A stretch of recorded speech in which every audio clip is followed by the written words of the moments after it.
Sir எவ்வளவு தாமதம் ஆகுறதுனால producer அவர்களுக்கு நஷ்டம் ஏற்படுமா? இல்ல படம் ரிலீஸ் ஆனதுக்கு அப்புறம் லாபமா வருமா? வட்டி போயிடும்.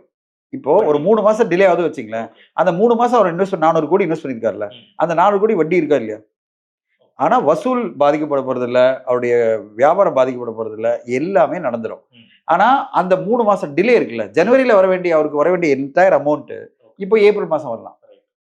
அப்ப 3 மாசம் ஒரு 3 மாசத்துக்கான வட்டி தான் அவருக்கு லாஸ் வருமே தவிர, படத்துல வந்து எந்த லாஸும் வராது. அதாவது தாமதமா அவருக்கு கிடைக்க வேண்டிய பணம் கிடைக்கும். முன்னாடியே கிடைக்க வேண்டிய பணம் தாமதமா கிடைக்கும். அவ்வளவுதான். ஏன்னா ஜனவரி போச்சு, பிப்ரவரி போச்சுன்னா, அப்போ வட்டி காஸ்ட் வரும்ல. ஸோ இவ்வளவுதான் அவருக்கு வந்து லாஸ்ன்னு அதாவது லாஸ்ன்னு சொல்ல மாட்டேன். அவருக்கு கிடைக்க வேண்டிய ப்ராஃபிட்ல கம்மியாகும்.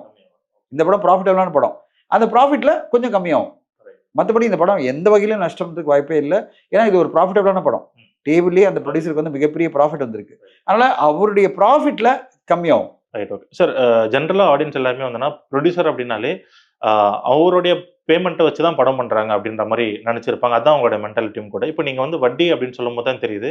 அவ்வளோ பெரிய ப்ரொடக்ஷன் கூட வெளியில இருந்து பேமெண்ட் பாரோ பண்ணி தான் பண்றாங்க அப்படின்னு சொல்லிட்டு இல்லைங்க சார்? 450 கோடி நம்ம சொந்த காசை போட முடியாது.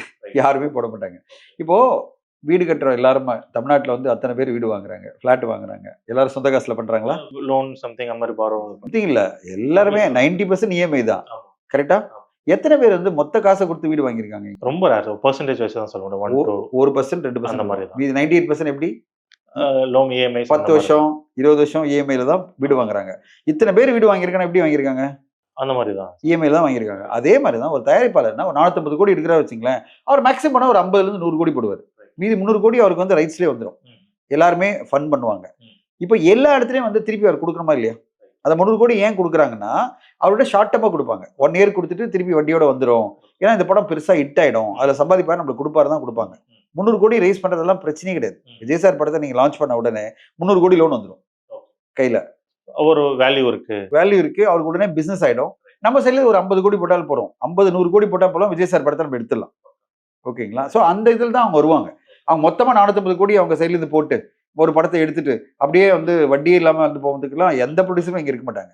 இங்கே எல்லா ப்ரொடியூசருமே நான் சொல்கிறது இன்டர்நேஷ்னலி எல்லா இடத்துலையுமே ஃபண்ட்ஸ் பாரோ பண்ணி தான் படம் எடுப்பாங்க. பர்சன்டேஜ் தான் வேரி ஆகும். அதாவது சில பேர் வந்து 50% வாங்குவாங்க, சில பேர் 70% வாங்குவாங்க, சில பேர் 80% வாங்குவாங்க, சில பேர் 90% வாங்குவாங்க. ஆனால் 50% கம்மியாக பண்ணுறது இல்லவே இல்லை. 50% மினிமமாக நம்ம ப்ரொடக்ஷன் பட்ஜெட்டில் 50% வந்து நம்ம லோன் பாரோ பண்ணுவோம். ஏன்னா அது வந்து வேற வழியே கிடையாது. ஏன்னா மொத்த பணம் நம்ம கிட்ட இருக்காது. அவ்வளோ பணத்தை வந்து ஒரு படத்துக்காக அலோகேட் பண்ண முடியாது.